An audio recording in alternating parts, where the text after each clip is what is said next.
मृन्दस्य ज्ञानाञ्जनशलाकया चक्षुरुन्मिलितं येन तस्मै श्रीगुरवे नमः। श्रीचैतन्यमनोभीष्टं स्थापितं येन भूतले स्वयं रूप कदा मह्यं ददाति स्वपदान्तिकं। वन्देऽहं श्रीगुरु श्रीयुतापदकमलं श्रीगुरुं वैष्णवांश्च श्रीरूपं साग्रजातं सहगण रघुनाथान्वितं तं सजीवं साद्वैतं सावधूतं परिजनसहितं कृष्णचैतन्यदेवं श्रीराधाकृष्णपदां सहगण ललिता श्रीविशाखान्वितांश्च नमो ओं विष्णुपदाय कृष्णपृष्ठाय भूतले श्रीमते भक्तिवेदांत स्वामिने नमस्ते सरस्वती देवी गौरवाणी प्रचारिणे निर्विशेष शून्यवादी पाश्चात्य देशतारिणे नमो महावदन्याय कृष्ण प्रेम प्रदायते कृष्णाय कृष्ण चैतन्य नामिने गौरवसे नमः। हे कृष्ण करुणा सिंधो दीनबंधो जगतपते गोपेश गोपिका कांत राधा कांत नमोस्तुते सप्त कांचन गौरांगी राधे वृंदावनेश्वरी कृष्णभानुसुते देवी प्रणमामि हरिप्रिय वाञ्छा कल्पतरुभ्यश्च कृपा सिन्धुभ्य एव च पतितानां पावनेभ्यो वैष्णवेभ्यो नमो नमः। जय श्री कृष्ण चैतन्य प्रभु नित्यानंद श्री अद्वैत गदाधर श्रीवासदि गौरभक्तवृंद। हरे कृष्णा कृष्णा कृष्ण हरे हरे हरे राम राम राम हरे हरे। हरे Krishna. So welcome everyone. Today evening for the continuation of our Gita discussion. So we have been discussing last time, if you recall, we had started something from the 18th chapter of Gita. And the reason we took 18 chapters because it's in one sense, the second chapter and 18th chapter are summary of Bhagavad Gita. So just by going through the second or the 18th chapter, one gets almost the entire grasp of Gita. So that is why we had started with the 18th chapter. And last time I had done up till verse number 15. Basically, we had looked at three different themes last time.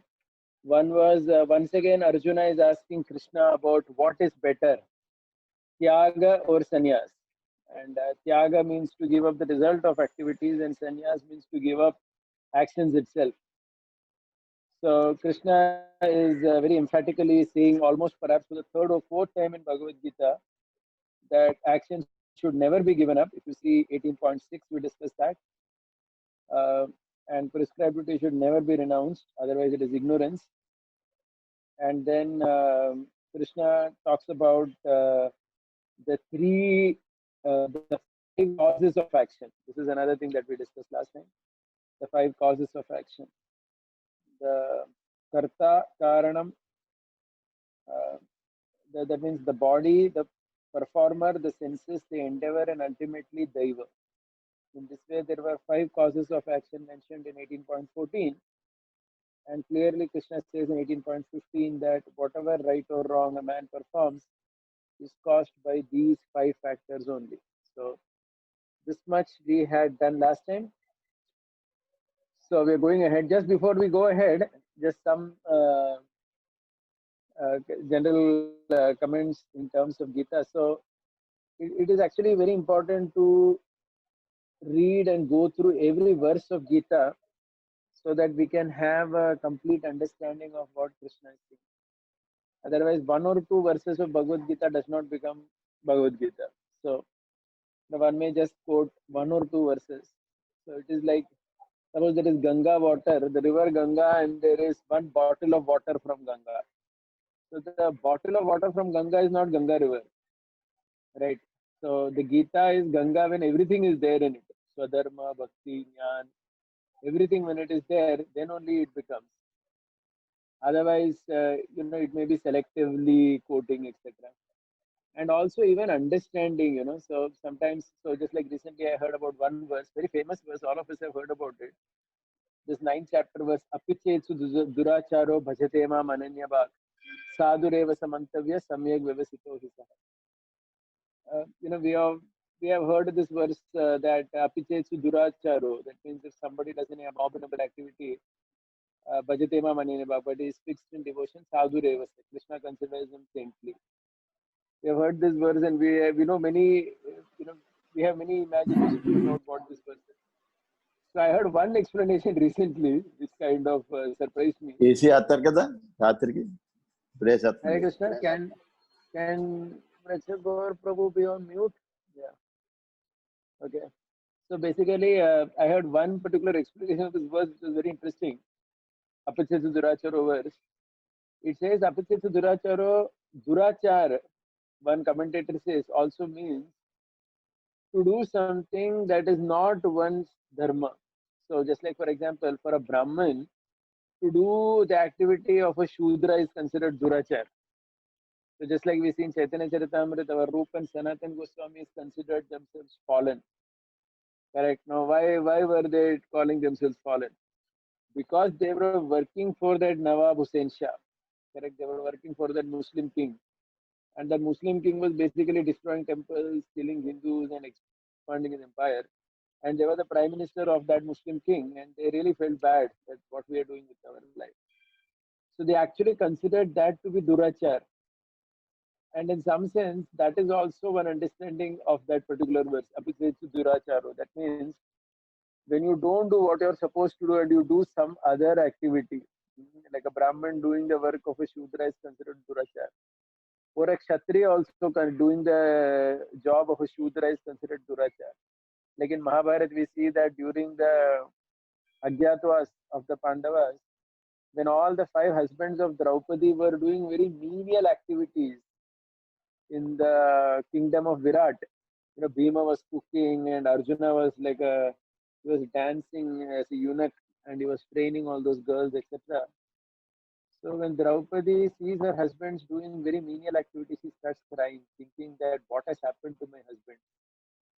So how they are forced by circumstance to do such abominable activity, and she cries.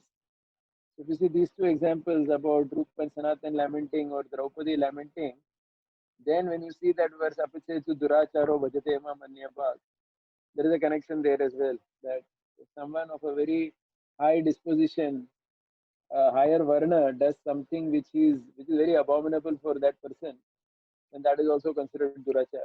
At least it was traditionally considered like that. Okay. Moving forward, we are repeating again and again this particular point before we again go inside discussing the Gita. That Bhagavad Gita, Krishna is focusing on the personal growth of Arjuna, correct? And please let us remember that Arjuna had no confusion about his constitutional duty as a devotee. In fact, he was already a devotee. That was a qualification to hear Bhagavad Gita. Neither he had any confusion whether he is a Kshatriya or a Brahmana. He knew he is a Kshatriya also, and he knew that he was a devotee also. I imagine for most people in the world, including many of us, perhaps we don't even know our constitutional duty or we don't even know which Varna we belong to. Arjuna did not have either of the problems. He knew clearly that he is a Kshatriya, and he also knew that he is a devotee of Krishna. His only confusion was how should he fight his superiors and what will he get from his war. He was very clear about it. So these were the two main confusions of Arjuna. Right? Why should he fight his superiors, Bhishma, Drona, Kripa, etc.? And why should he kill so many relatives? He was very clear about it.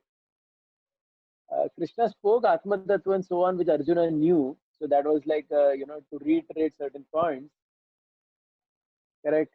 But at the same time, the whole goal of Bhagavad Gita from Krishna's perspective is to make Arjuna stand up again and overcome that feeling that he has that he would have to fight down his superiors. Correct. So it was for that purpose that Krishna spoke Bhagavad Gita. Okay. So today we are discussing about some three themes from Gita. One is the description of knowledge, action, and worker. It's kind of very beautiful description, and we'll go verse by verse in this context. Okay. So the first verse. So this is the overview of today's discussion. We'll first look at 18.17. It's an amazing verse by itself. What I've called as a wow verse. Then we will look at how knowledge is in three modes, action is in three modes, workers are in three modes. And we shall also be talking something about individual and collective growth. We'll be talking about that as well. And thus we will end today's class. So the first theme today is the wow verse, which is basically 18.17 Bhagavad Gita. So just look at 18.17. Krishna is saying, Yasya naham krito bhavo buddhir yasya na lipyate hatvapi sa imal lokan nahanti na nibhadyate. Krishna is saying in the 17th verse, one who is not motivated by false ego, whose intelligence is not entangled, though he kills men in this world, does not kill, nor is he bound by actions.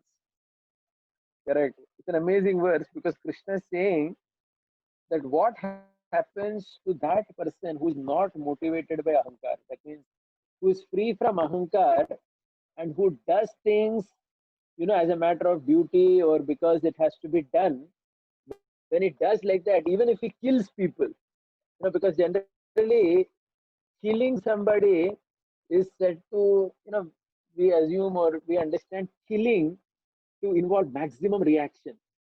When you kill someone, then we consider that there is a lot of reaction in that, more than any other activity. Even we see in the Indian Penal Code, a murderer is given a much higher punishment, right? Only he sometimes is hanged, but somebody does dacoity, somebody does some other fraud. At least he is not hanged. In order to be hanged, you have to actually kill someone. So killing someone is considered a very big, grievous kind of activity. But still, Krishna is saying that if he is not motivated by ahankar, even if he kills people, he does not kill and is not bound by this action. Okay, so let's kind of little bit look at some examples for this, and then we'll understand this better. So I've just taken a couple of examples. First example I've taken, perhaps I've discussed this long before, but it's pertinent to this verse, so we have to discuss this here. It's a folk tale. It's a Rajasthani folk tale. We are not sure whether it exactly happened that way, but the story is that there were two Rajputs who were fighting with each other. There were two Rajputs who were fighting with each other, and one of the Rajput was about to kill the other Rajput. He had conquered him and was about to kill him. At that final point, what happened is the second Rajput, he spat on the first fellow. He spat on his face. When he did that, the first Rajput, he tells the second fellow, "Why did you spit on me? Because you spat on me now, I will not kill you. Because if I kill you right now, it will become murder because I am angry with you now." So now again, come back to this Bhagavad Gita verse. When you do something out of anger, your ahankar is involved. So there is a reaction. So basically, this Rajput tells the other Rajput that previously we were fighting because my king and your king had some problem with each other. So we represented different ideologies. So we were fighting with each other. Correct. There was no personal enmity. So had I killed you, I would have also not got any reaction to that, and you would have actually got a higher gati, because you died as a martyr. But now, if I kill you, what is going to happen is that I will be accused of murder, and you will also your death will become a very ordinary death, because now it's not that you're dying for your country, you're dying because somebody became angry with you. So I cannot kill you. It's a beautiful story. What it illustrates is how people in India, they literally had the principles of Bhagavad Gita embedded as part of their life. So as you see here, according to this verse, it is very clear that if a person is not having ahankar, even if he kills, he doesn't kill because he's not bound by the action. Okay, so this another story is there, which again perhaps we have told before, but it again applies at this verse. So it is important to say the story of this Arun Kshetrapal. So this person, he was a 1971 martyr. He had fought against Pakistan army in the 1971 war. So the story is that his father was a brigadier, Arun Kshetrapal, and several years later in 1990s, his father, because he was Punjabi, he went to Pakistan to go to his ancestral village in Punjab, Pakistan, Punjab. So when he goes there, the army people receive him very nicely because he was a senior officer in India. So the army people in Pakistan receive him and they take him around. He sees his birthplace and everything. And there was one particular officer who was his son's age, who was very kind to him. And at the end, when this Arun was about to come back, this officer, he came and told him that I want to tell you something. He said that in 1971 war, your son was fighting and I was fighting here in Pakistan. And your son was fighting very bravely and he had shot many Pakistani tanks and everything. And somehow I was able to shoot him and kill him. So I'm the cause of your son's death. So I came to apologize for that to you. So this was said by that Pakistani general. So it seems this Arun's father, he told him that you need not apologize at all for it because my son did not die some ordinary death and neither you killed him out of any personal anger. You were doing your duty, my son was doing his duty. My son was fortunate to become a martyr, you did not. So don't make my son's death ordinary by talking like this, as if it was some murder or something. So again, you see here this verse in action where someone really understands that when there is a killing that is happening without ahankar, it is just happening as part of whatever, right? Because these army people, when they are fighting, there is no personal agenda, correct? So that is how it applies to Kshatriyas, and that is what you understand from this particular verse. Even in modern times, we see that perhaps all of you may recall this that last month there was this person called Vikas Dubey, and he was a dreaded gangster in UP, and he was basically shot. He died, as in when the police were taking him from Ujjain to Lucknow, Kanpur, and the police say that he tried to escape and he tried to fight against the police, and hence we had to kill him and all that. Most people believe that, factually speaking, that story is not true because the UP government, especially after that Yogi took over, they had a strategy of actually eliminating many people straight, on the ground. And I actually spoke to one government officer whom I know well, who is a relative who is stationed in Delhi. So he was telling me that actually, had the government and the police not killed this Vikas Dubey, nothing would have happened to him.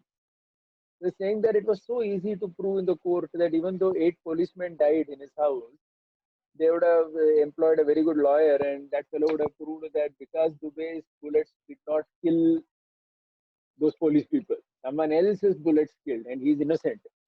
And they would have actually freed this fellow, and he would have even become a politician and won elections later.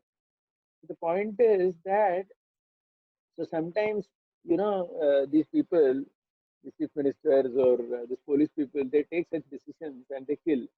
But again, if you carefully note, there is no personal agenda there, right? Neither the chief minister nor these police who have killed. There was not a personal agenda. There was no personal anger.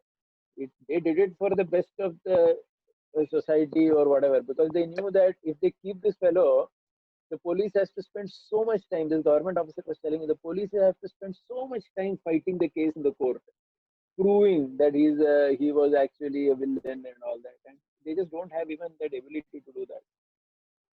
So in this way, this verse is very amazing. It talks about the power of doing something without ahankar. When you do something just because it ought to be done, without that, that means Krishna is talking about the Tyaga principle, which he spoke earlier. When you do something with that Tyaga mood, where you are not attached to the result of action, you're doing it just because it has to be done, and there is no personal ahankar or ambition in that, then one doesn't get the reaction to that, and one is not bound. So this is basically what Krishna is saying in this 17th verse, and it's really a very amazing verse because he takes as an example and he talks about it. Okay, moving ahead, knowledge in 3 modes. So now onwards, Krishna talks about everything in terms of 3 modes. Now we'll just take section by section. The first thing is knowledge in 3 modes. This is from verse number 20 to 22. Krishna says, Sarva Bhuteshu Yenekam Bhavam Avyayam Ikshate Avibhaktam Vibhakteshu Tajnanam Vidya Satvikam. That knowledge by which one undivided spiritual nature is seen in all living entities, though they are divided into innumerable forms, you should understand it to be in the mode of goodness. Right. So this particular verse, if you see in one way, Krishna is saying that to see one undivided spiritual nature in all living entities. It is basically glorifying Advaitavad, right? So we are against Mayavad, but not against Advaitavad, because in Bhagavad Gita 6.30, 5.18, and again 18.20, Krishna is glorifying and talking about Advaitavad. He's very clearly, talking about seeing the one divided spiritual nature everywhere. He's talking about that oneness, correct?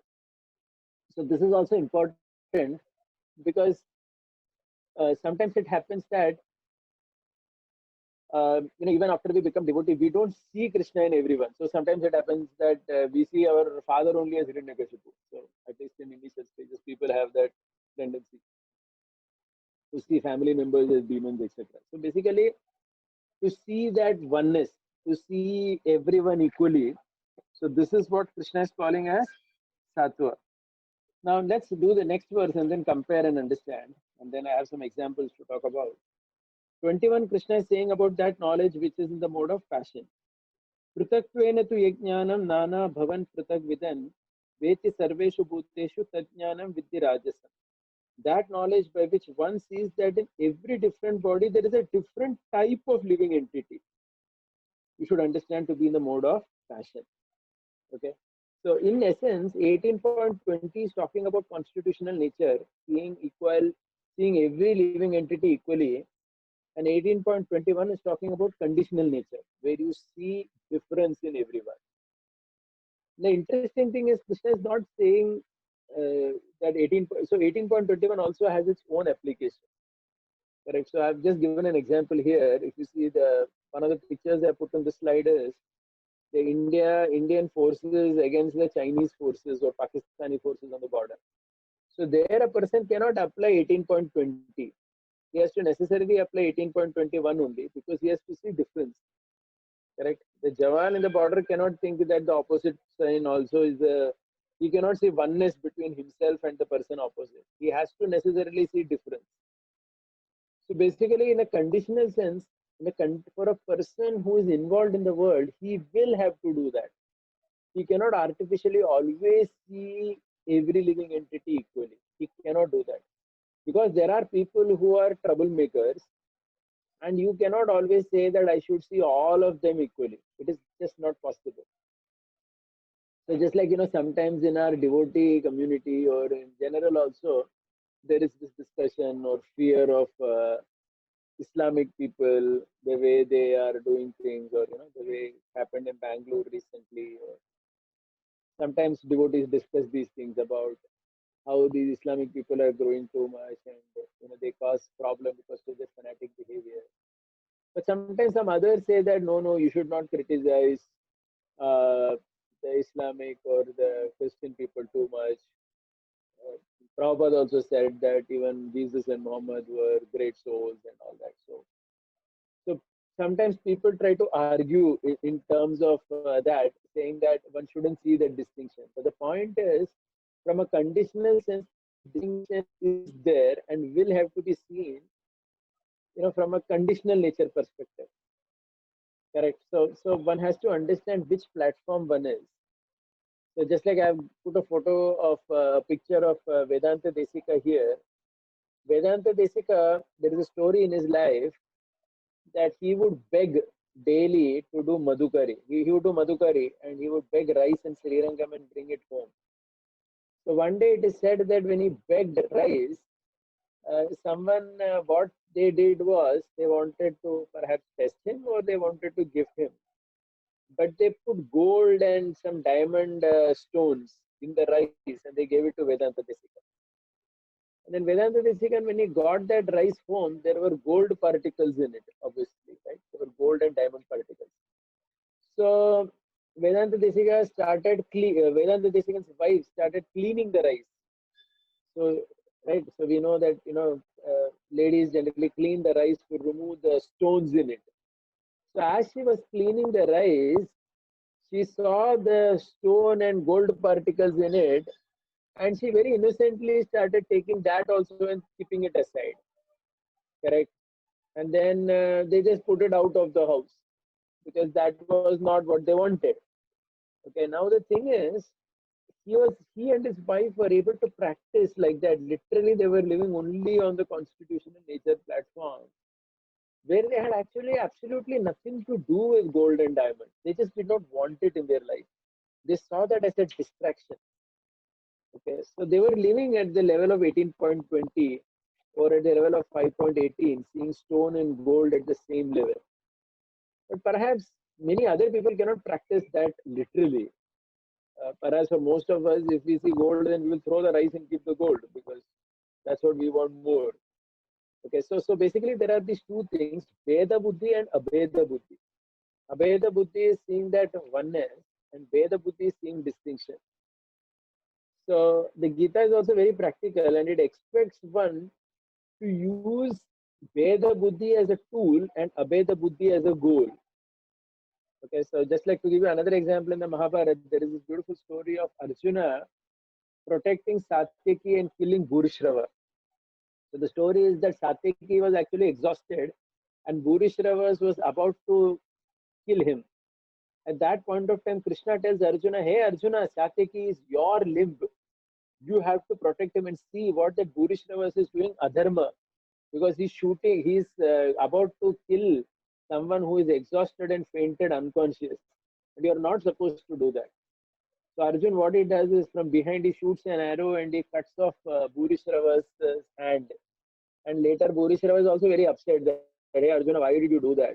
Then Arjuna tells him that, see, you were not supposed to kill him when he was unconscious. So anyway, Bhurishrava becomes a little upset, but then he's a devotee again. He focuses on Narayan and he gives up his body.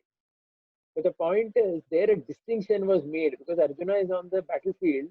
So he's making a distinction. Satyaki is my man and Bhurishrava is the another man.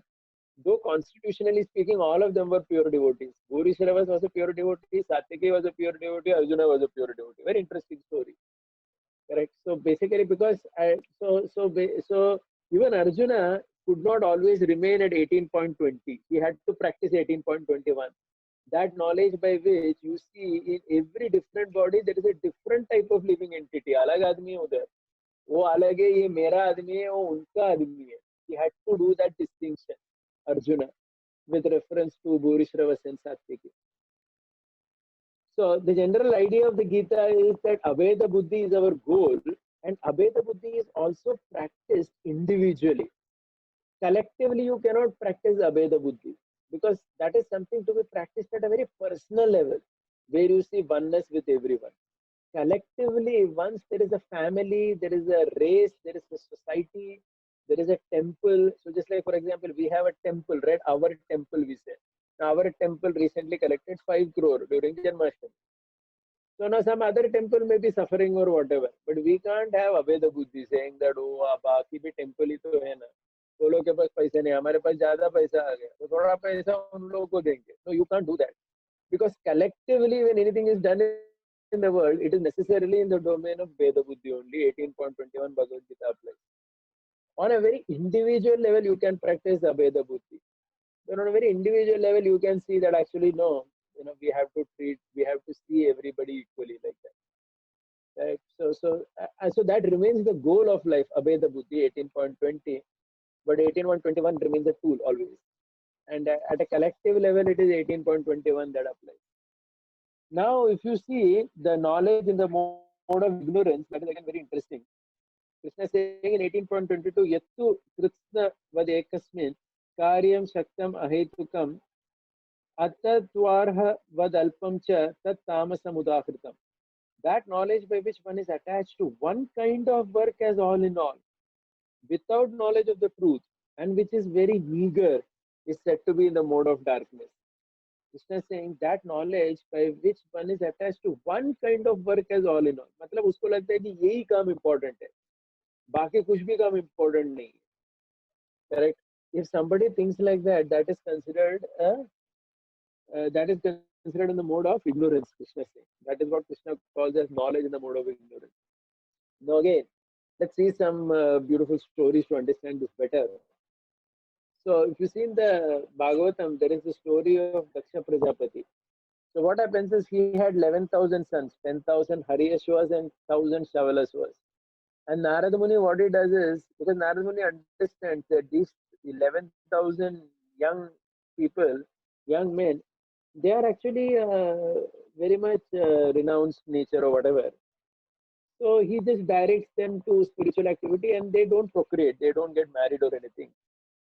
They all remain celibate, and in this way they terminate their material existence and go back to spiritual world. When Narad Muni hears this, he actually becomes very angry with Narada. Sorry, when Daksha Prajapati, their father, hears this, he becomes very angry with Narada because he thinks that my job of procreating is more important than Narad Muni's job. So he thinks that, so this is what it is. Thinking one kind of work to be all in all, correct? That is to think that this work is only more important and the other work is not important. When one thinks like that, that is considered tamasic knowledge. And the Daksha was obviously affected by that tamasic understanding because of which he cursed Narada and so on. Now again, let's remember that that mistake again and again keeps happening, right? That mistake again and again keeps happening. Where, for example, somebody may think the opposite, that to renounce is the only work to be done by everybody. So there are some people like that also who think that whenever they see any young man, they think that this fellow must give up everything and join some temple as a brahmachari, etc. So that is also, again, if you carefully see from the Gita perspective, it is a tamasic understanding because you are thinking that one kind of work is all in all and not understanding the entire reality. Or just like I've always given this example, the way we made everybody into professors, many several years ago, we preached very strongly and kind of wanted everyone to be a teacher. Of course, many did not follow that instruction, so it was good. But that is again, if you see from the Bhagavad Gita perspective, it actually fits this verse. We were thinking that there is only one kind of work that is all in all, teaching profession. In fact, I remember for several years in the Nityanand Sabha, we would have a lecture only on this, that become a professor in a college. So we actually thought that one kind of work was all in all. Never understood that there is need of different types of engagement for different people according to their nature, etc. So it was actually gross misunderstanding of Bhagavad Gita. Correct. So these are all examples of this knowledge in three modes. Right. So let's go ahead now. Yeah. So this is again. We are now going to the next part, which where Krishna is talking about action and then further worker in three modes. Very interesting. Now, if you see Krishna's definition of action in three modes, the beauty of Krishna's definitions are that Krishna is not bringing intention into the picture here. So that means somebody may have a devotional intention and may do something, but that is not treated by Krishna at all here. Krishna is just talking in terms of guna or modes. For example, if you see 18.23, he says, Niyatam Sangarahitam Aragat Veshatakritam Afala Prepsuna Karma Yattat Satvikam Uchyate. That action which is regulated and performed without attachment, love, or hatred, without desire for fruitive result, is in the mode of goodness. So that means Krishna is talking about regulated action which is performed without attachment, love, and hatred as sattvika action. Okay, so that means if somebody says that I'm going to do book distribution at midnight, so then that doesn't become satvikam action just because your intention is very good. Your intention is to distribute books, so that's great. Okay, so similarly, even if you do a very evolved activity, but if you're doing it in a very unregulated way, then that doesn't come under sattvika. It will become rajasic or tamasic. And that is the reason why Kapila Dev in the third canto of Bhagavatam, when he talks to Devahuti, he talks about 81 types of devotional service. Where the idea is that 3 into 3, 9, 9 into 9, 81. That means, the 27. Each of the 9 processes of bhakti can be done in Satvik, Rajasic, Tamasic, and they're multiplied once again by Satvik, Rajasic, Tamasic. So basically, even chanting can be done by someone in a Rajasic or Tamasic fashion, right? If it is, for example, not regulated, it is done at a very odd hour, and so on. So then that actually becomes Rajasic or Tamasic. So this is how scriptures talk about sattva, rajas, and tamas. It's not based on exactly what you do. You may be doing a very noble activity, but that is not important. The guna matters. So that is how it is. Krishna is discussing action here. If action is not of sattva guna, there cannot be stability. If you see 24, Krishna says, Yattu kamer suna karma sahankare navapunah kriyate bahulasyamam tad raja samudahutta. Action performed with great effort to by one seeking to gratify his desires and enacted from a sense of false ego is action in the mode of passion. Okay, so again, so if somebody is doing even a devotional activity, but he's doing it just to show off or he's doing it to gratify some desire, then that's considered passionate. And then anubandham shayam himsam anapeksha cha paurusham mohad arabhyate karma yatta tamasam uchyate. That action performed in illusion in disregard of scriptural injunctions without concern for future bondage or violence is tamasic. Correct. So if you see these three verses, actually in one sense, Krishna's Gita is so clear in terms of each of these verses, each word. If we just focus on it very carefully, we get an understanding and we can actually analyze the action that we are doing, where it is fitting under. Correct. One can easily think about that. Okay, now I'll discuss the other part also and then finally conclude. So if you see the last thing, the next set of three that Krishna talks about is Barkar in three modes, 26, 27 and 28.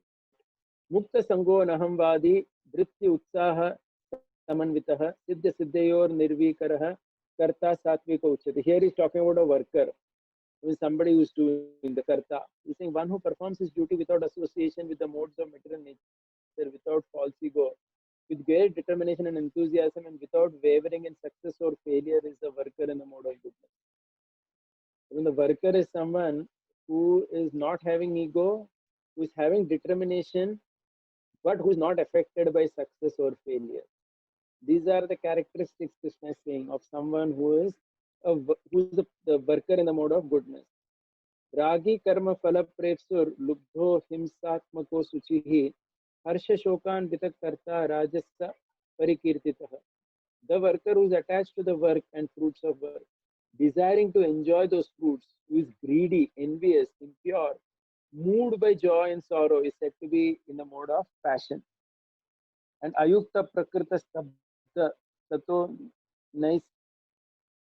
naiskritikollasaha vishadi dirgha sutri cha karta tamasa uchyate. The worker engaged in work against injunction of scriptures, materialistic, obstinate, cheating, and expert in insulting others, who is lazy, morose, and procrastinating, is the worker in the mode of ignorance. So if you see these three set of verses again, Krishna is very beautifully describing about worker in the three modes. And in fact, briefly, I just wanted to touch that the Syamantaka story. If you see, the Satrajit who was there, who was not ready to give that gold, clearly he was operating on the platform of passion, because he was attached to that fruits. Correct? He was attached to the gold that he was getting out of that Syamantaka jewel, and he was greedy for that gold, moved by the joy of the gold. And Krishna was truly behaving as a worker in the mode of goodness, because Krishna did not go and tell Satrajit that give it to me. Krishna said, you give it to the king, because if anything wonderful is there in the kingdom, if the king has that, then the king can benefit so many people. But if an individual has such a jewel, there very less people can be benefited. So Krishna, if you see very carefully in that story, Krishna played such a neutral role. He didn't. It was not that he wanted it for himself. Never it was like that. He told him that you give it to Ugrasen Maharaj, because Ugrasen is the king of Dwaraka and he can benefit more people with that jewel and the gold that comes out of it. But obviously Satrajit, because he was a worker in the mode of passion and he was attached to that fruit, he refused to do so. And then again, Krishna did not press him too much. But when the jewel was gone and Prasena died, and there were rumors that Krishna has actually killed Prasena for the jewel because Krishna had wanted it, Satrajit started spreading those rumors.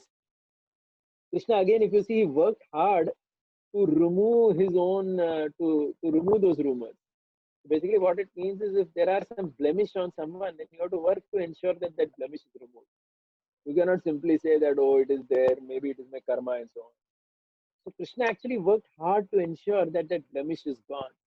Krishna goes, fights with the lion, fights with Jambavan, and then he gets the jewel back and he gives it to Satyajit.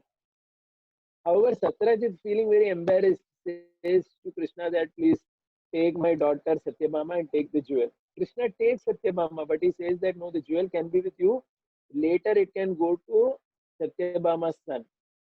So throughout that story, if you see carefully, even after the marriage with Satyabhama, Krishna did not take that jewel. Because as that prince, as a prince in Dwaraka, Krishna played that role of truly behaving the way he's speaking in Gita about a worker in the mode of goodness, where he's doing things as a duty. So Krishna was just functioning in Dwaraka as a duty to help and ensure that administration is good. He didn't have a personal agenda that I have to get something for myself. He never wanted that. So that is again very interesting in terms of the lesson from the Yamantaka story. Okay. On the other hand, if you see in modern times, people.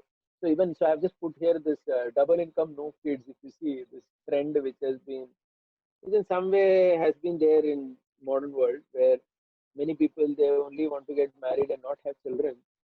It is again clearly if you see in fashion, because that concept of doing the duty just because it is little difficult, you don't want to do it. So then such an action, correct. So I'm just going back to that action verse, because Krishna is saying that action performed to gratify one's own desires is action in the mode of passion. So marriage without children basically means you are not ready to, you want to enjoy more basically, because you don't want to take that responsibility at all. You just want to have a good time and live like that.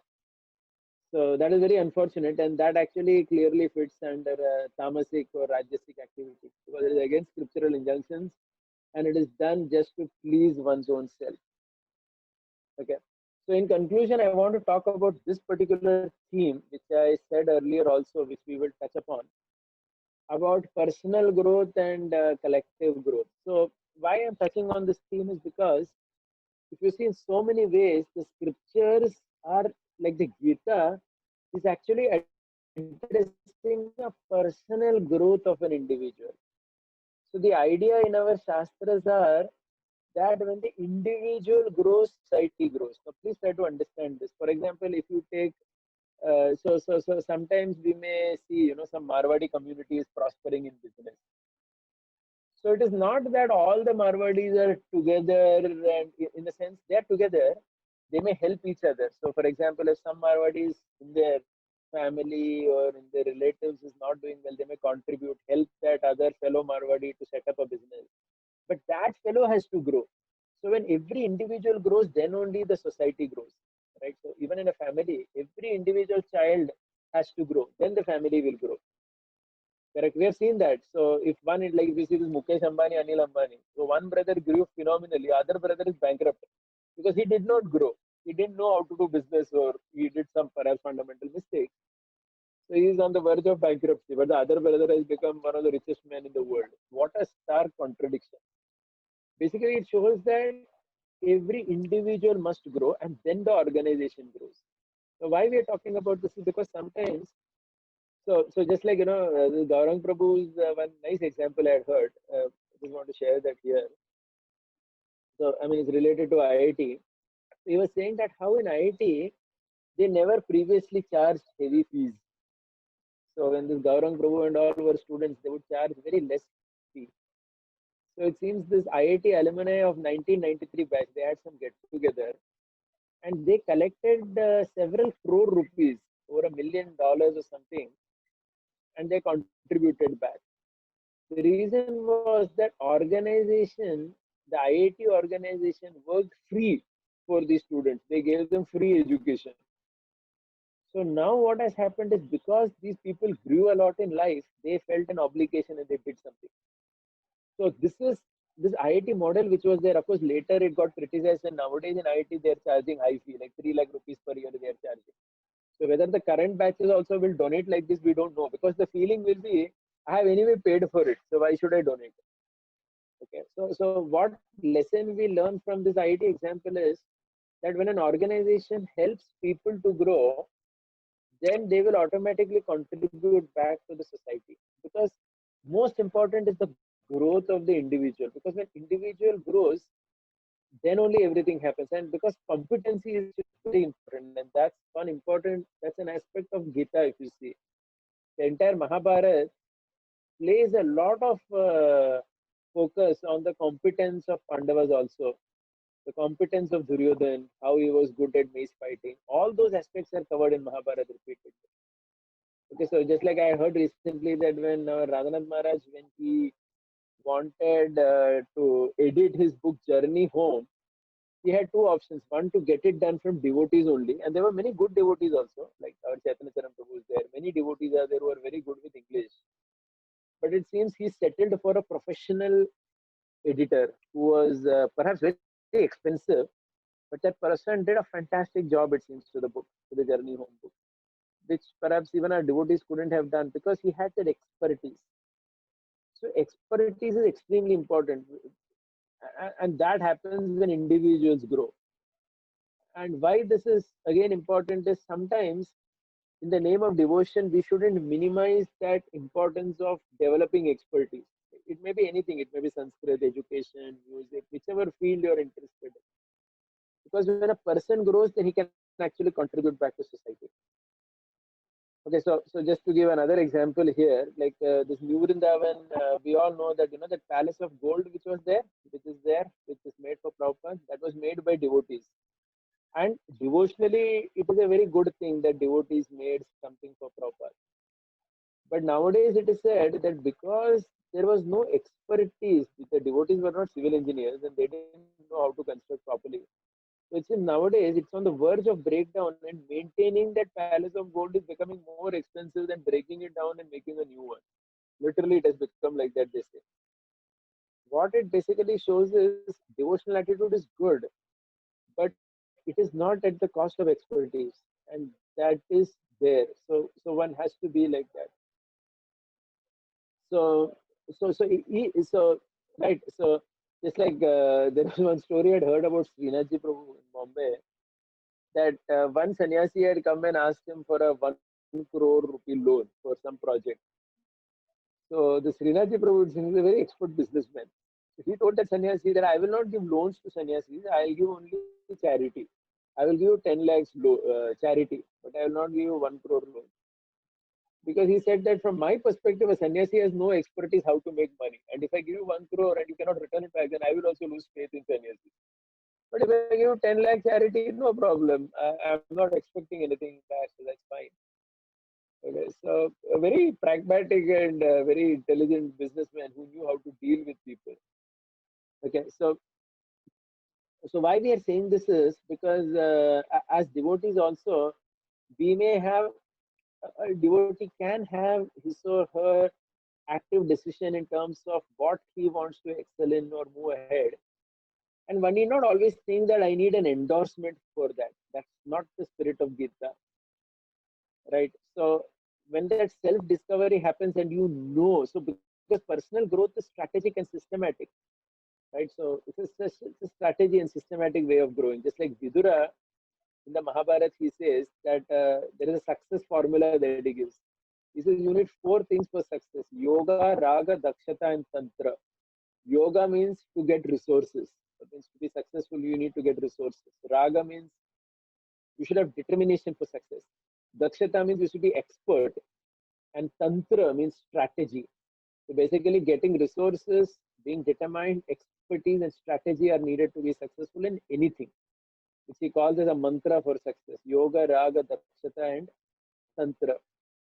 Right. So we are talking about this because that personal growth actually is very strategic and systematic, it's very consciously done.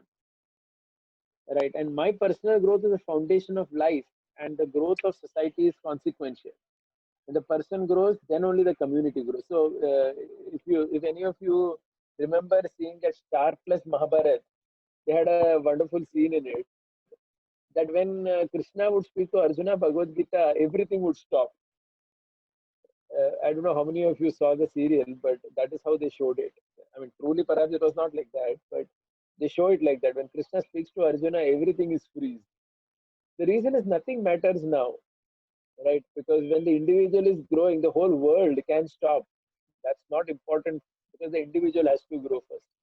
It's like a calf which eats grass and drinks milk. Eventually, it will give milk, but you can't suck too much milk in advance from that calf.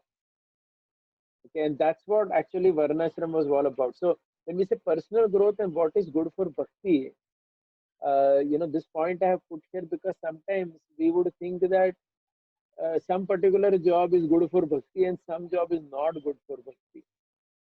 But but if you see, that is not the question. What is good for bhakti? The question is what is good for an individual. If it's good for him, he has to do that. There's no question about it, right? And then he'll have to figure out how to handle the other things along with it because he cannot. So that's the whole theme of Bhagavad Gita. You cannot do another's work for any reason. You cannot do that. That cannot be done. Correct. So I'm just ending with this thing on astrology. Just a brief quote. So if you see this, if we see astrology, the basics of astrology is quite fascinating. The first house is oneself. Then there is family, and then there is society. Because if one doesn't exist, in the family, society, nothing exists. So that is why. So this theme that I just touched upon today towards the end, right? Individual and collective growth. That individual growth is extremely important, and we need to, whether it is our family members or people who are under us or whom we are helping obtain knowledge of Bhagavad Gita, should never stop the individual from growing well. And if they grow, then they would automatically later, be able to give back something. Okay, so I think I'll stop with that. Maybe we can just take some questions and.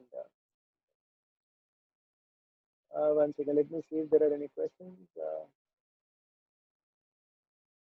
Okay, yeah, Damodarashram, bro, please go ahead. Unmute yourself. Yes, Prabhuji. Dandot Prabhuji. Prabhuji, this 17th verse, it is said that though he kills me, this world does not kill. So here it is clear that he is not bound by his action. But then we hear also that every varna has got faults. So how do we understand that? Because if he is in this consciousness, so even if he is doing something, he should not get bound and should not be called as a fault. What did you say? Every varna has some fault. We say, no, Brahmana, Kshatriya, Vaishya, Shudra. Some activities they do, which are termed as faults. Like they kill the animals because they need to. I understood. Like a Vaishya has to say lies to get some money or something like that. Yeah. So in this verse, how do we see that it is termed as a fault? Yeah, actually, this verse, one commentator explains that this verse applies primarily to Kshatriya, in a sense. Even directly, it applies primarily to Kshatriya. Because Krishna is using a Kshatriya as an example and saying, of course, we will come back to the other point that he said. So primarily to a Kshatriya because Kshatriya is killing people. And killing people is supposed to have maximum reaction. We all understand that. Killing someone, matlab ye kya hai? Matlab bahut zyada hai. See, you say some small lie and charge 5 rupees का सामान 6 रुपए में बेच रहे हो, वो एक चीज हो गया. लेकिन किसी को मारना, my God, it's too much. You see, actually, right? It's a very big thing. So killing is considered like the highest reaction inviting activity in this world. And Arjuna had this problem from beginning that अरे मैं कैसे मारूंगा मेरे relatives को. So there Krishna is bringing this point. See, this is the beauty of Nishkama Karma Yoga. If you can practice Nishkama Karma Yoga, that means in the mood of Tyaga, without attachment to the fruit when you work, the action doesn't bind you. So this is an important theme of Gita. And this applies to everyone. So now coming to the other Varnas, so even a Vaishya or someone, if you see, even that person, so at a lower level, when one is only doing dharma, then that Swadharma has faults, right? Like every Varna has a fault. That's actually at a lower level.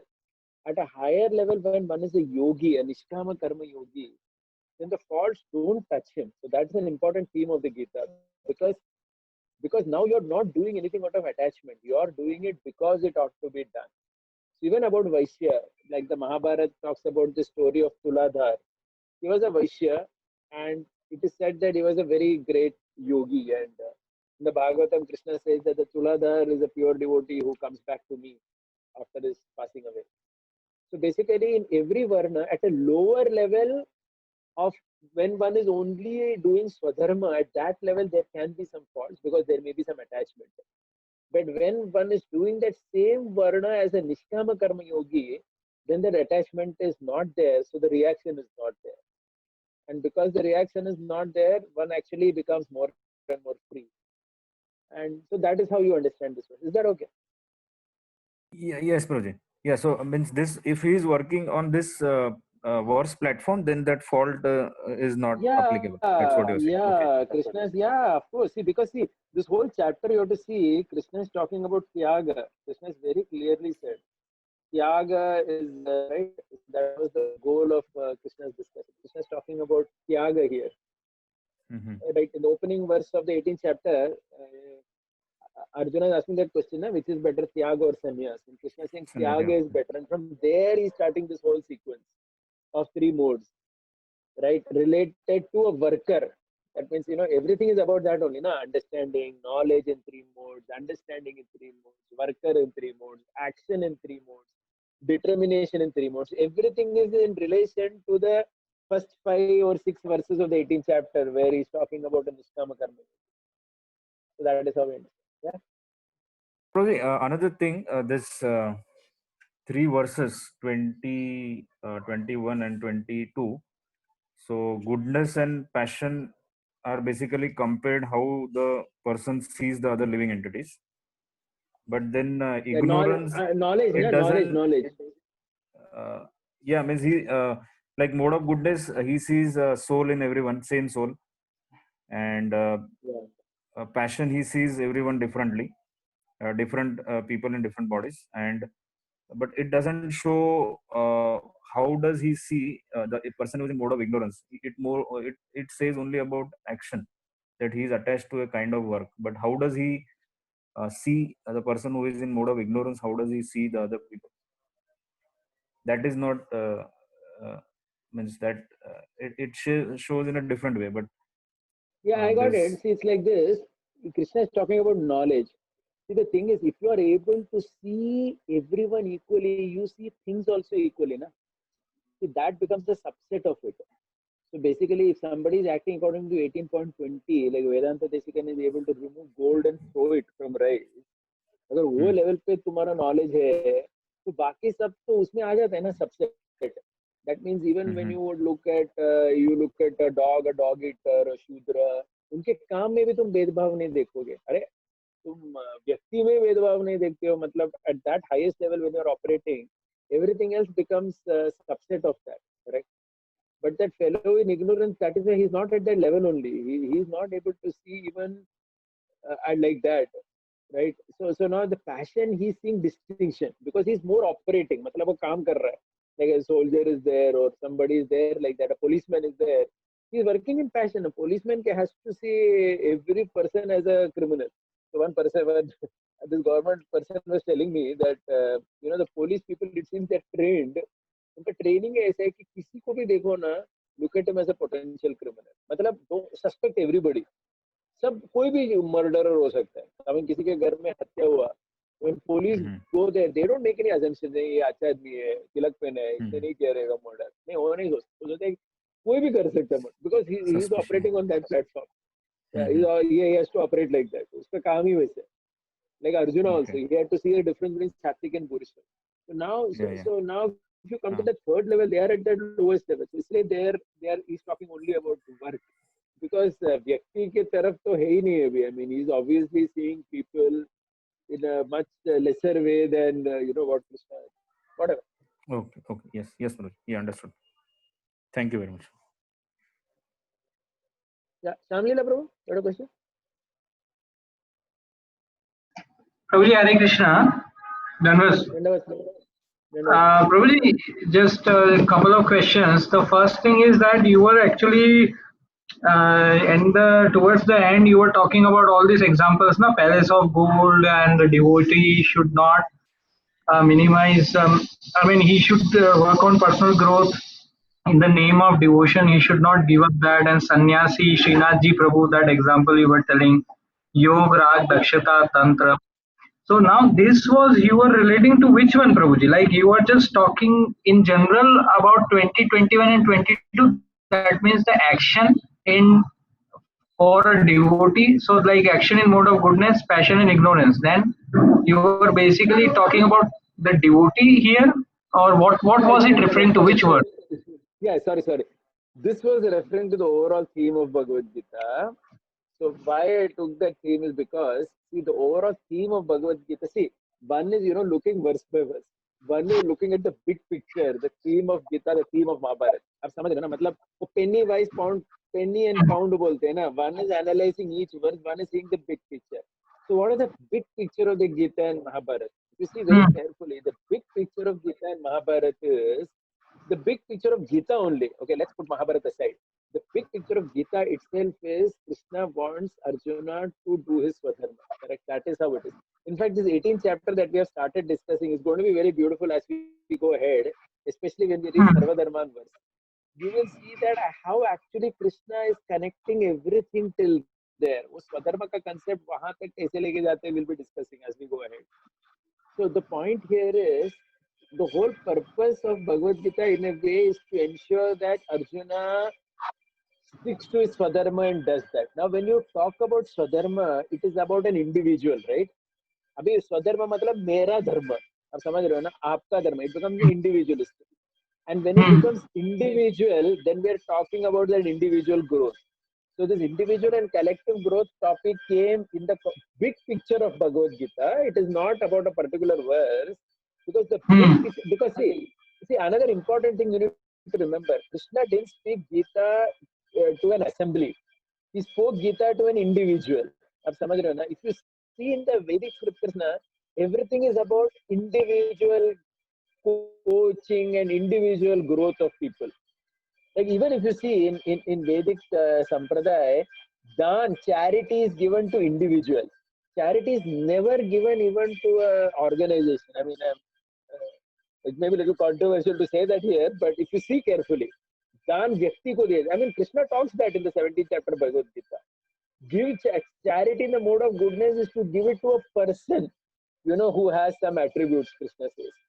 Okay, so why we are saying this is because the scriptures are very, very focused on that individual. If you see the big picture of Mahabharata, if you see Yudhishthir Maharaj was taking care of 60,000 Brahmin students, ensuring their education even in the forest. For them only he got Akshay Patra. The whole goal, if you see in the Vedic civilization, is to facilitate individual growth. That means that individual growth is always considered important at that right age when it is done, so that you can contribute well. Correct? Like the Pandavas were always individually growing. If you see in the forest also, Arjuna was constantly trying to get weapons. Correct? It is not that he was thinking, "Mere paas abhi bahut shastra hai, bahut ho gaya." He was never thinking like that. He was always thinking, "Mere ko abhi ye weapon chahiye, ye weapon chahiye." He was constantly accumulating weapons because it was his duty. He was a Kshatriya. कभी उसने अपना वो जो skill upgradation बोलते हैं ना, skill upgradation बंद किए ही नहीं अर्जुन ने. एंड तक he was even all the Pandavas, they were always trying to improve on where they are. If you see Yudhishthir Maharaj, एक बार फॉरेस्ट गए तो युधिष्ठिर ने क्या किया? There was one sage who came to the forest, and Yudhishthir came to know that this sage knows gambling. मतलब he knows how to kind of cheat well in gambling. तो sage ऋषि था लेकिन उसको नॉलेज था. युधिष्ठिर महाराज asked him that please teach me that, because Yudhishthir felt अरे बाद में अगर शकुनी ने पकड़ा मेरे को और वापस गैम्बलिंग मैच में बिठाया, then I can lose the match. So I have to learn this gambling properly. So he learned from this rishi how to gamble in a way that he can defeat Shakuni. Please observe that bigger picture of Mahabharata and Gita. The focus is very strongly on individual development, individual growth. आप समझ रहे हो ना?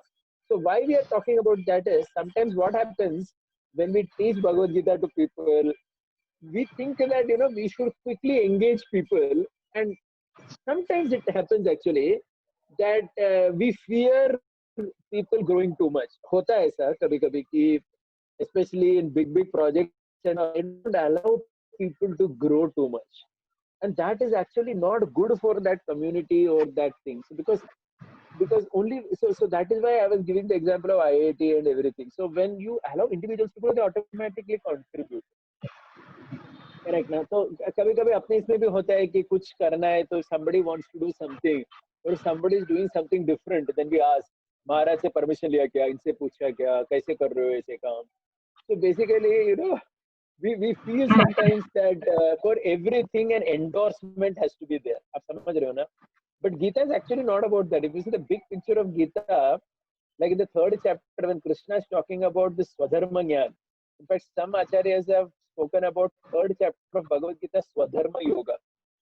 Okay, so I have mentioned this point, but I'll say again that Vedanta Desikan in one of the purports in his commentary of 3rd chapter, he writes, who will tell you what is your Swadharma? He's asking this question.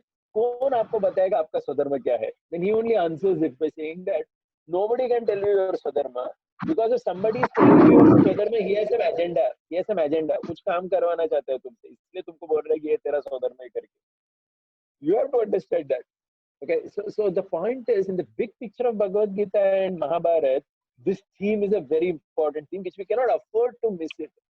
That an individual has to grow, and we have to also be happy, facilitate people to grow individually. मतलब इसलिए वो point हमने लाया. Is that okay? Yeah, Prabhuji, makes sense. Perfect. And Prabhuji, what about those devotees actually who have joined, who have given up their good jobs and, they have taken some simple kind of jobs because they were forced by other devotees like that, or they were inspired by them in the beginning. So they have already done it. So how we should actually understand this? I mean, this is just the arrangement of the Lord, or I mean, it was mistake also. Now the devotees are learning this, but how one should see the devotee who is in this position, how he should see and how we should see that. Yeah, I think we should again see that through the lens of Bhagavad Gita. Krishna has already said 5 causes of action, and one of the causes is endeavor. अगर आप गलत endeavor करोगे तो आपको नुकसान होगा. कृष्ण ने बताया है. Are you getting it? And interestingly, in the 5 causes of action, Krishna has not got himself that I also come and keep changing something. Krishna does that, but that is kind of very rare. Like we hear story of Arjunacharya, उसके पास कुछ तो वो योगक्षेम वहां उसने कर दिया, फिर भगवान ने उसके घर में आके सब groceries रख दिया. We hear, and that story is a true story. I mean, not that we are not believing that story. Certainly that story is a true story. But that is not what Krishna is wanting everyone to behave on. That is not the platform for everyone. So basically, endeavor has gone wrong. So one at least understand. So see, one thing about Gita and our scriptures is that nothing is lost. जब जागो तब सवेरा. So when you have woken up to reality, now see how you can do things, or at least advise other people properly. So that another fellow doesn't make the same mistake. At least the legacy of stupidity shouldn't continue, right? So that otherwise it's actually very bad in that sense. Yeah? Correct, But unfortunately, that sometimes happens, and that is a cause of concern. So for example, this professor job stopped, but even in our community or in many of our boys, I have seen that many people, disproportionately large number of our devotees have taken up to tuition job, thinking that tuition is a very nice job, it is a brahmanical job, it will give a lot of time for devotional service. I सोच के बहुत लोगों ने, I mean, I met so many of these boys, they become tuition teacher, physics, chemistry, math. So what happens is ना बहुत short term नहीं देख सकते हो आप कि मेरे को अभी मंगला आरती आने के लिए ट्यूशन का जॉब अच्छा है. क्वेश्चन इज भाई आप ये सस्टेन कर पाओगे क्या, इसमें क्या होगा कल. Tomorrow some other technology will come, tuition class only may become redundant, online बहुत कुछ चलेगा, तो क्या होगा तुमने. See, the whole point is, unless you have developed yourself, you can fall in trouble at any time in the world. So that is why one has to really understand the Gita properly. See, please try to understand, in the entire Bhagavad Gita, Krishna has never said one profession is superior to other. ऐसा कोई भी श्लोक नहीं है. कृष्णा बोल रहे हैं कि पुजारी झाड़ू मारने वाले से सुपीरियर है, ऐसा किधर भी नहीं है. Correct. So if you are meant to be a pujari, that's fine. And if you are meant to be a sweeper, that's also fine. Absolutely no problem. Work is never distinguished in the Bhagavad Gita. Right? And Krishna has never said that bhakt banne ke liye ye job bahut acha hai. Krishna has not said that. Krishna has not said that bhakt banne ke liye Brahmin rehna acha hai. No, there's nowhere like that. Krishna just talks of varna. Krishna talks for science actually in Gita, and that is why this word by word reading of Gita is also very important. So sometimes I always say this, that we should read the Hmm. verses of Gita, just the words of Krishna only. See, because Hmm. Krishna's flute we have not heard. We know that Krishna's flute is very beautiful to hear. लेकिन हम में से किसी ने कृष्ण का flute सुना नहीं है, शायद सुनेंगे भी नहीं, at least in this lifetime. But the beauty is that Krishna's words are there for us to read and understand, and they are extremely beautiful. Yeah. Okay, and probably the last one is that you said that use Bheda to achieve Abheda, Bheda Buddhi to Yeah. achieve Abheda. Can you just Yeah. elaborate a little bit? Yeah. So why I said that is because Veda Buddhi is required when it comes to a family, when it comes to a group of people, it is all about Veda Buddhi, Prabhu. Group of people, मतलब मैंने simple example दिया. अभी हम लोग ने as a community 5 crore इकट्ठा किया पिछले महीने में हमारा मंदिर के लिए. Now let me tell you that there may be so many other temples that don't have money. But as a group of people, we have to make a भेद बुद्धि only ना. हम नहीं बोल सकते कि सब मंदिरों को पैसा चाहिए, हमारे पास ज्यादा पैसे दूसरों को देंगे. Can we say that? No, we cannot. Because in any group, na, so that's why I told you, India, China, as a group, Indians, we have to be worried about the Chinese. We have to be worried about the Pakistani. We have to worry about Islamic terrorism. As a group भेद बुद्धि चाहिए, मतलब हमको distinguish करना पड़ेगा, हम अलग है, ये लोग डेंजर है हमारे लिए. But at an individual level, Abheda Buddhi is there. Individual level, matlab, at a very personal level, as a sadhaka, as a yogi, you have to see that every soul is, the same soul is present everywhere. And that actually, you understood. Or if somebody is having a job like Vedanta Desika, basically that means you're retired and you're not dependent on too many external things in the world, then Abheda Buddhi is actually very good. So in one sense, Abheda Buddhi is the goal of life. But that can happen either only at a very elevated level, or it can happen if you have very minimum interaction with the world, like Vedanta Desika had. तो उनको तो कुछ लेना देना नहीं था दुनिया के साथ, तो gold or diamond he could throw, but you and me cannot do that. At that level, you can practice that. So it's a goal, it's a worshipable goal. In the privacy of our heart as a sadhaka, as a yogi, we see Abheda Buddhi, we see every soul as same. Right? But in a social sense, हमको Bheda Buddhi करना ही पड़ेगा. We cannot say that whether Narendra Modi becomes Prime Minister or Rahul Gandhi or Mamata Banerjee becomes Prime Minister, it is the same thing. हम as a country सोचोगे तो हम ऐसा अभेद बुद्धि नहीं कर सकते, हमको भेद बुद्धि करना पड़ेगा. ममता बनर्जी नहीं तो लालू प्रसाद यादव प्राइम मिनिस्टर बनेगा तो अलग ही प्रॉब्लम है, हमको भेद करना पड़ेगा उसको. So at a more external level, in terms of society, we have to Veda Buddhi. Isliye I gave the example of how Krishna also tells Arjuna to do Veda between Satyaki and Bhurishravas. So please remember, it's a very beautiful story.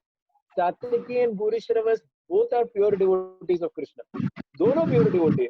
लेकिन एक pure devotee दूसरे को मारने वाला था उधर, तो कृष्ण ने अर्जुन तीसरा प्योर डिवोटी को बोला कि उसको मार दो, रोको उसको, क्योंकि ये हमारा आदमी है और भूरिश्रवस दुर्योधन का आदमी है. So even Krishna and Arjuna had to do that Veda Buddhi there. See the distinction. Because in the world, in an external sense, आपको करना पड़ेगा in that sense. Yeah.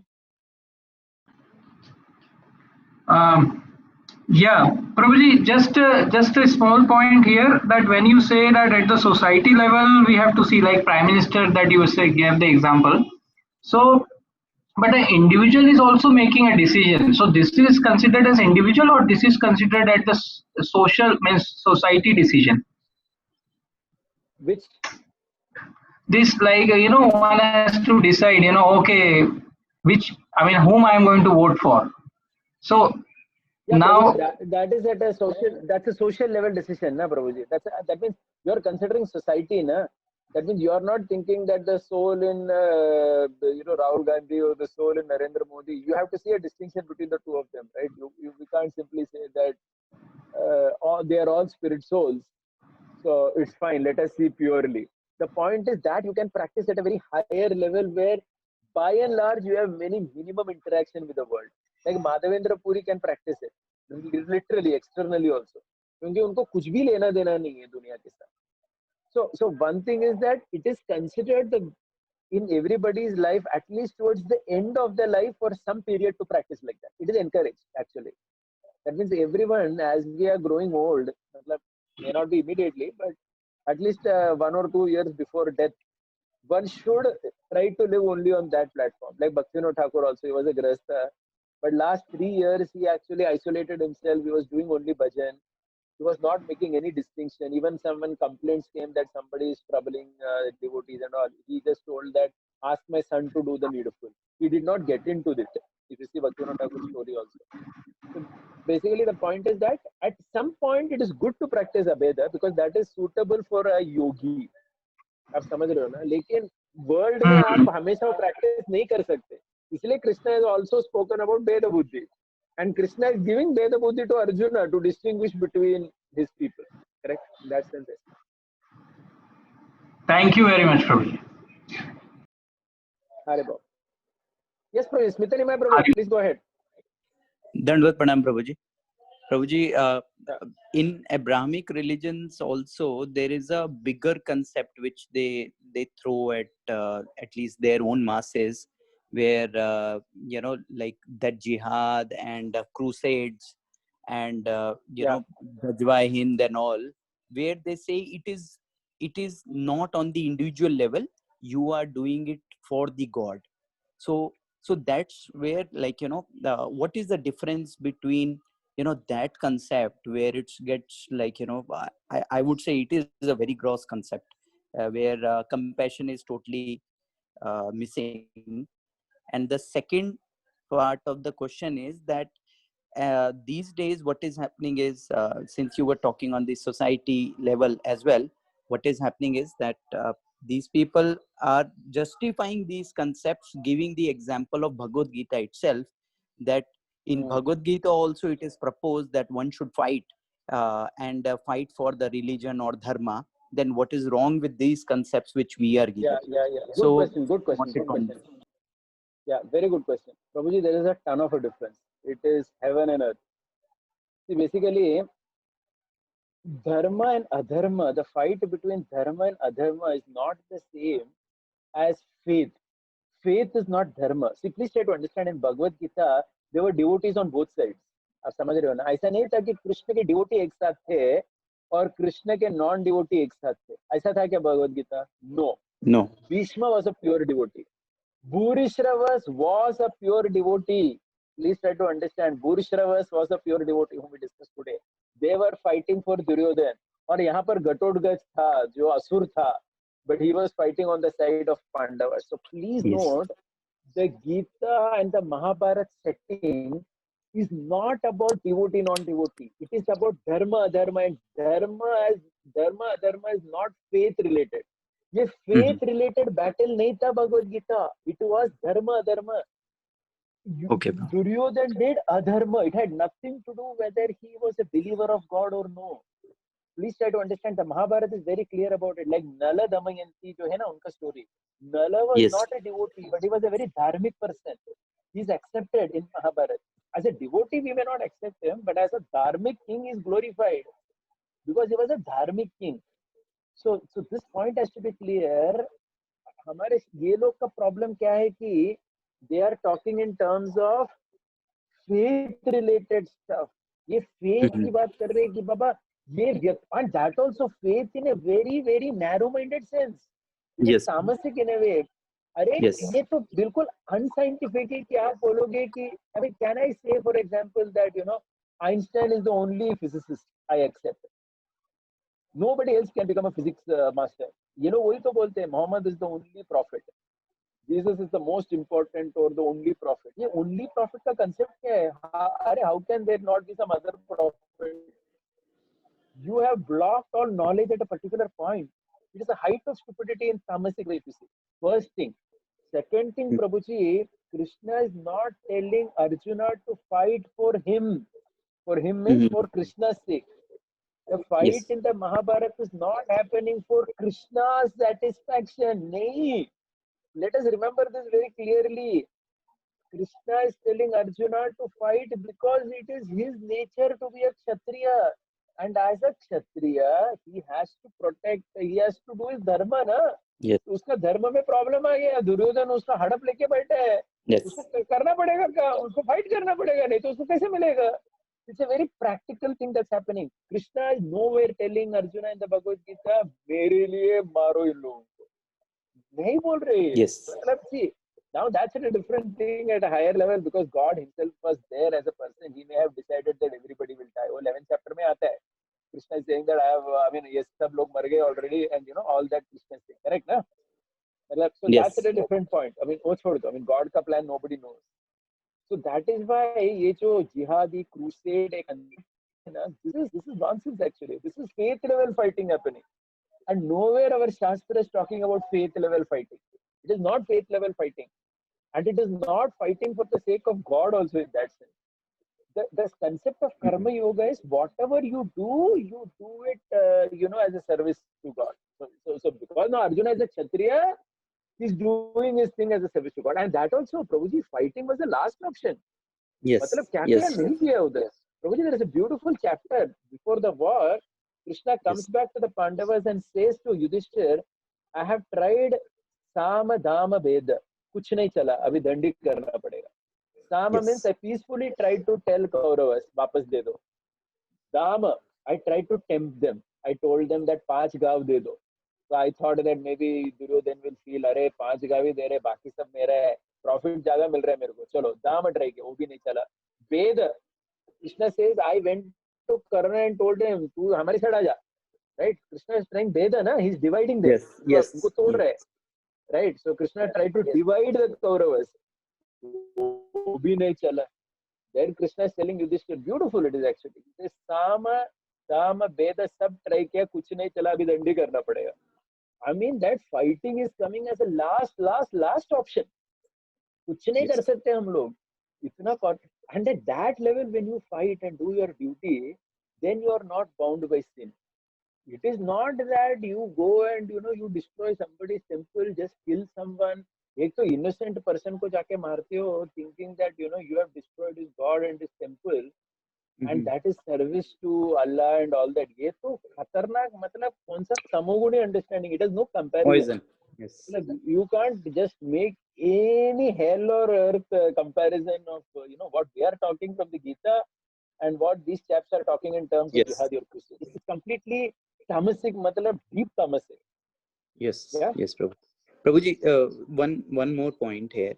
We spoke about Advaita, and in modern terms, if we put it right, it's it's refers to like this secularism kind of an approach where the society is being told for collective growth, but the individual or the one faith is kind of ignored, right? So in this particular situation, how we are supposed to practice 8.20 and not utilize 8.21, right? 18 point, yeah. Yeah, 18.21. Yeah. But you see, at a very broad level, as a sadhaka, we look at things with some compassion also. As in, see what has happened now, Prabhuji. The nature of the modes is like this, that when these people are born in such fanatic religions and they grow up like that, they grow up with such a narrow-minded and very aggressive thought process. So, from a very broad-minded, from that Atma perspective, you see that these are also people who are poor souls only, but somehow, they are trapped in body or situation where they unnecessarily become extremists like this. And perhaps even if our forefathers did not fight too strongly, and maybe even they would have converted, even we would have been like that today. Are you getting the point? So perhaps our forefathers resisted that temptation to convert, and they must have. But we don't know what problems they faced. I mean, Aurangzeb, he imposed jizya tax. क्या नहीं किया? अभी आपके forefathers सब उसी time यहीं पर रहे होंगे, कहीं हरियाणा, पंजाब में, पता नहीं क्या किया 15th century में. कैसे उन्होंने अपना धर्म मेंटेन किया. अगर वो लोग कन्वर्ट हो जाते, हम भी आज वैसे ही होते. अगर शिवाजी महाराज नहीं होते, हम भी आज वैसे होते. So basically, so at that level, at the level of soul, you see that actually everybody is a victim of circumstance. Everybody is a victim of three modes, their own what shall I say, the surroundings in which they grow, and you see them with compassion and that. So that's a very large-hearted view, 18.20, which is also in one sense which has its importance because when you view that, you bring out the goodness of people also. And sometimes it happens. I also do feel that sometimes when I think about all these, this Islamic stuff and all, one thing I feel honestly sometimes from a positive perspective that because of all the so much of awareness of social media discussion, many ordinary people are also getting awakened to realities. It's not that they are not. Many very ordinary people also, they start understanding what is what. Sometimes when I see some tweets and all that, I feel like that. So sometimes I feel that these people may be just a victim of circumstance, and perhaps and anyway, see, one thing is that see, it's not, we don't have to fear about Sanatana Dharma. See, anything that has a beginning has an end. Okay, so any Abrahamic religion has a starting date. See, probably this is the law of the world. आप इसको change नहीं कर सकते. See, Krishna said in Bhagavad Gita, जातस्य हि ध्रुवं मृत्युर् ध्रुवं जन्म मृतस्य च. Anything that is born dies. Anything that correct है, simple है. जिसका जन्म हुआ उसको मरण होना ही है. And that not only includes human beings, that includes structure, organization, faith, everything. वो starting point है, उसको तो मरना ही पड़ेगा. The question is, no, simple, I'll tell you about Christianity, I'll tell you. In Europe, it is almost finished. Finished means finished. Yes. Many people whom I very closely know who traveled to Europe recently, my very close family member, my brother-in-law, he was in Europe for almost 5 years. He told me that खत्म हो गया उधर Europe में. America में ही है थोड़ा ये जो fundamentalist Christians है ना, अमेरिका में बहुत they are there. But in Europe, he said Switzerland, Germany, Holland, churches खाली पड़े रहते, बेचते वो लोग उसको. कोई नहीं, वो फादर नहीं रहता उनके पास, सब काले लोग पड़े वहाँ. फादर बोलते मतलब the black को import करते वो लोग. Because they don't, the young white people, they don't become priests and all. And when the black man becomes a priest, these white people don't go, it seems. So racism का भी problem उधर. वो लोग नहीं जाएंगे church के अंदर. वो बोलते काला आदमी हम नहीं जाएंगे. Okay. So yes, Prabhuji, this is the case. This is exactly the case. I am in Germany and I have seen this situation. Uddhav Anand is talking right now from Germany. He's giving us live commentary on what I'm saying. But my brother-in-law, he was a senior government officer who was posted in Europe for 5 years. He described in detail क्या होता है वहाँ पर Christianity का bad वजह. So what I felt is, I mean, it's not about becoming happy or sad like that. The simple point is, if anything is unscientific, some point it has to die only. So 200 years back, Europe was not like that. इनका bad बन गया अभी Christianity. Pope भी अभी, I'll tell you, Pope also in some years they will not get any European to become Pope. वो अभी तो South American आदमी बैठा है उधर, बाद में इधर उधर अफ्रीकन बैठेगा, इंडियन भी बैठेगा शायद, लेकिन उनका आदमी नहीं रहेगा वो. So basically, so that's the thing. So it's just a matter of time, I mean, see, time changes so fast. Anybody would have imagined 300 years back Europe would be like this today. अरे Europe was, come on, 200-300 साल पहले राजा था Europe. I mean, everywhere, economically, everywhere. Yes. So I think, see, basically, see, we should not have that too paranoid kind of fear also, obviously. अरे लोग, अरे नहीं, उनको तो destroy होना ही है. The only fear is they shouldn't destroy the world before they destroy themselves. उनको तो destroy होना ही है. पूरा दुनिया का नष्ट नहीं करना चाहिए वो लोग. Of course, from our Bhagavad Gita perspective, we know that यदा यदा ही धर्मस्य, हुआ तो भी, लेकिन समय लगेगा. बहुत सारे लोगों को कठिनाई होगी. Eventually, कलयुग खत्म होगा, भगवान आएंगे. So in some sense, that ekatvam, that principle 18.20 as a sadhaka is very important. That is why I was emphasizing. Yeah, but at the same time, that this is all what I said is not supposed to make one lax or relax. I mean, we have to keep teaching. We have to extend. I mean, we have to see how we can, give our message to many people. Yeah. Sure. Thank you, Prabhuji. Prabhuji, Hare Krishna. Yes. Uddhav Anand Prabhu has some question? Or yes, Prabhuji. Uddhav Anand Prabhu, you have a question? Yeah, please go ahead. So, go ahead. Prabhuji, I have a question regarding devotional service in a mode of passion. in goodness and ignorance, which you were mentioning specifically to chanting also. Yeah. So basically, one example at that time came to my mind is of Kardama Muni. So if we look into the case of Kardama Muni, he had a desire to have a good wife so as to perform devotional service nicely. So he performed devotional service for that also, and then Swayambhu Manu comes with the mother of Kapil Dev Devavati, and their marriage happens. So my question is, like, as a devotee, many times I also have some needs, and I also have some, how to say, necessities which are required for me. So now asking, some favorable conditions, and asking that I want this, I want that from Krishna, is it also in mode of passion, or it is not in mode of passion? No, 1 second. So we need not ask Krishna like that, na? I mean, see, you just execute your varnashram duty, उसमें सब हो जाता है. So basically in varnashram, the focus is mainly on the role perspective as a duty, and in that your satisfaction happens. So for example, to get married is dharma. That is not considered like mode of passion. I mean, that's nowhere said that getting married. See, if you say that I want to marry only somebody as beautiful as Aishwarya Rai, then that is mode of passion, because you have a very specific desire. But marriage done as a duty, because I am supposed to get married, I will get married at the right time. That is considered dharma. That is considered satvika. That is not considered rajasika. Like you are saying, so Kardama Muni got married to Devavati. वो राजसिक नहीं है. ऐसे कैसे बोल सकते हैं? राजसिक तभी होता है जब you have a very specific desire. मेरे को ये सुंदरी, मतलब इतना ब्यूटीफुल लड़की से ही शादी करना है, इतना ब्यूटीफुल होना चाहिए, तभी शादी करो. नहीं, वैसा नहीं. I mean, you can't be so specific about it. थोड़ा आपको इसमें ये, मतलब आप समझ रहे हो ना? So that's fine. Okay. So that is not what we are talking as devotional service in the 3 modes. That is fine. Devotional service in the 3 modes means there are 9 forms of devotional service. Na? Shravanam, Kirtanam, Vishnu Smaranam, now in Navvidha Bhakti. The 9 in goodness, passion, ignorance. So that becomes 27. And once again, it is multiplied by 3. Because you have that goodness, passion, goodness, ignorance. Na? मतलब उसका भी combination है ना, 2 color, double color मारा उसका. So वैसा वो 81 होता है. Yeah. So basically those kind of things. So that is what is spoken about as 81 types of devotional service, which are touched by the 3 modes. And certainly it is likely that since we are ourselves affected by the 3 modes, at times our devotional service is also affected by our 3 modes. I mean, बहुत बार होता है कि नहीं सबके साथ chanting रात को 10 बजे बचा है माला, सबके साथ हुआ है, मेरे साथ भी हुआ है, रात को 10 बजे माला बचा है, अभी क्या करने का करते हम लोग, because it is our duty, we have taken a vow, we will chant. But उस समय हमारा chanting खतरनाक तामसिक रहता है. I mean, honestly to say, the chanting, the Mahamantra is not tamasic, it is Shuddha Sattva. But our chanting is right, because I'm chanting at 10 o'clock.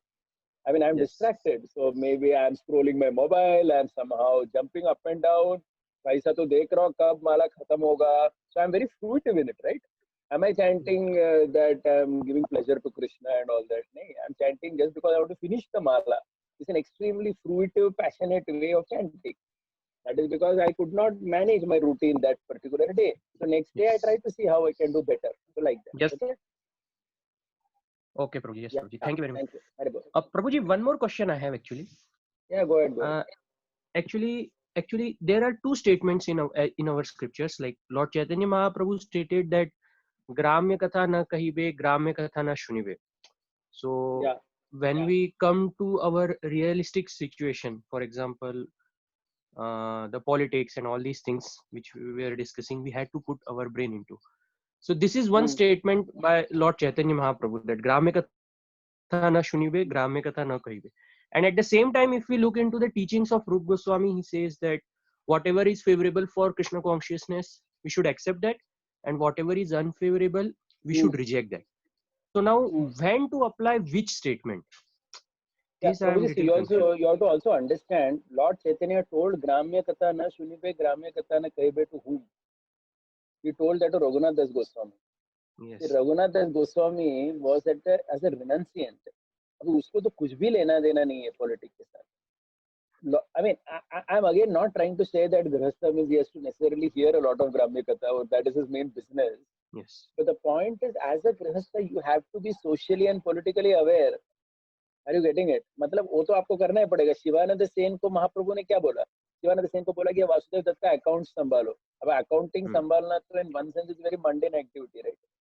Account Yes, संभालना क्या है yes. काम है भाई, उसका कितना पैसा आया कितना गया, वो चैतन्य महाप्रभु बोलते हैं इनको, इसको शिवानंद सेन को, Yes. कि वासुदेव सर के, वासुदेव जो है इसको कुछ पैसा वैसा का बराबर आता नहीं है, बहुत दान देता रहता है और कुछ रहता नहीं Yes. उसके फैमिली के लिए, you become is sir secretary and do the auditing.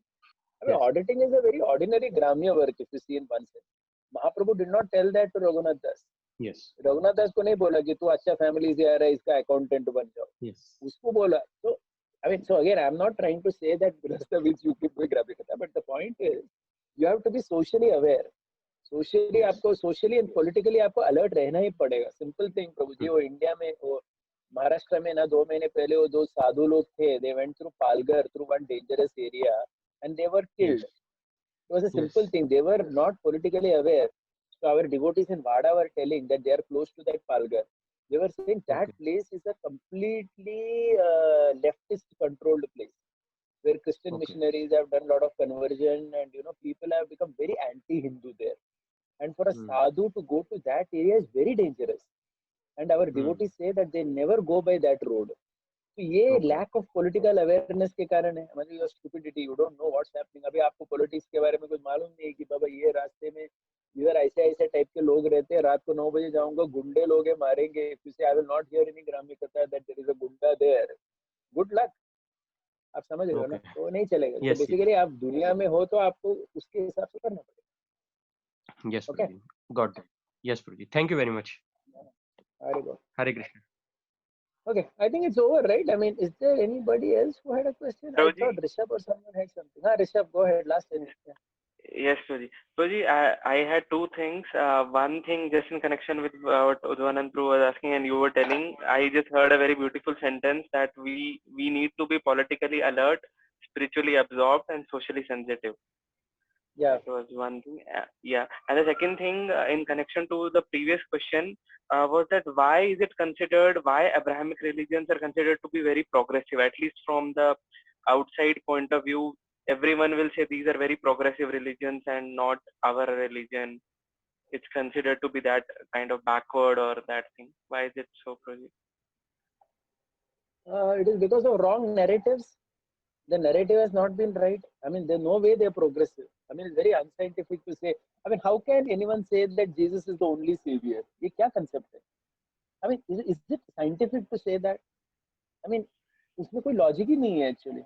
Progressive किस प्रकार से? So what has happened is, unfortunately for Sanatana Dharma, some wrong narratives have been spread. Perhaps in terms of our caste or Varna Dharma, or some things have been maligned. So I think it's a duty as defenders of Sanatana Dharma that we fight it out. And there are many people who fight it out very powerfully also. Like on Twitter, I follow one fellow, T in Exile. Very interesting character. क्या तोड़ता है लोगों को, my God. In Twitter, this handle is there. We don't know who the person is. He has about 2 lakh followers on Twitter. ऐसा एक को बजाता है ना, मतलब sound arguments from Shastra. He's become very famous fellow, and I'm sure like there are some other people also. So basically, we need people like that to fight it out against these, unscientific people. Yeah. Okay. Yes. And let's not worry too much about these Abrahamic fellows. As I told you, like in Europe, what has happened, like that in other places also it will happen. Uddhavanand Prabhu, बराबर था ना मेरा कहना Europe में? Yes, Prabhuji. Yes, Prabhuji. Actually, most of the temples which we have in Europe, they are actually churches which were converted into Hare Krishna temples. For example, कोई जाता है ना उधर से अब वो सब no one is there and it is becoming like Khandar, so our devotees, they just occupy that. So and even the mosques which are now coming in Europe, they are also actually the old cathedrals only. So and even on weekends when I go personally, I observe that practically the whole church is empty. No one goes. Even before COVID also, hardly anyone used to go to any cathedral. अभी तो कोई Only जाता ही नहीं, किधर भी कोई नहीं जाता. birthday or some wedding, then some people will be there, but otherwise it is completely empty. Nothing like some religionist or some some program is going on. It never happens.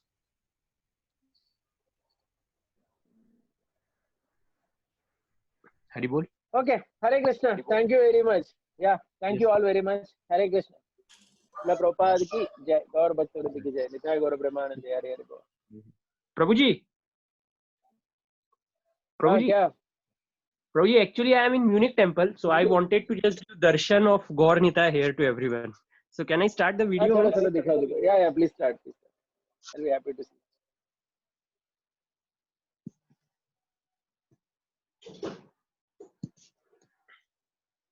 Today I had actually DT worship service, so this is the Gaur Nitai of Munich temple. Oh, wonderful. Jai Jai Hari Bol. You are in temple, huh? Their temples are open? Yes, Prabhuji. Yes, Prabhuji. अच्छा lockdown बीकडाउन खत्म हो गया उधर. Yes, it's a very small temple actually. Yeah. अच्छा Prabhupada ji is there here. Very wonderful.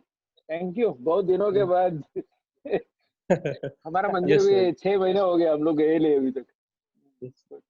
This is our temple room actually. Oh, wonderful. प्रभु जी एक बार focus करेंगे क्या? श्यामलीला प्रभु wants good दर्शन. जरा अच्छा फोकस करो गौरनेता के ऊपर. डिजिट के ऊपर प्रभु जी. Okay. This is Nityanand Prabhu. प्रभु जी को स्पॉटलाइट में डालिए ना.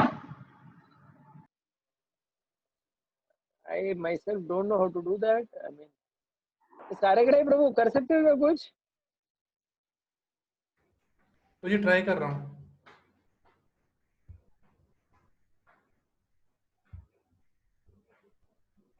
Yeah, did it.